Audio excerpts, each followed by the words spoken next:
Hi friends, today we'll talk about how to fix or how to solve the problem of hotels.com. You will click on settings,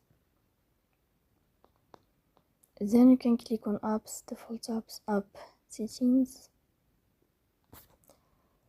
On above you can search about hotels.com,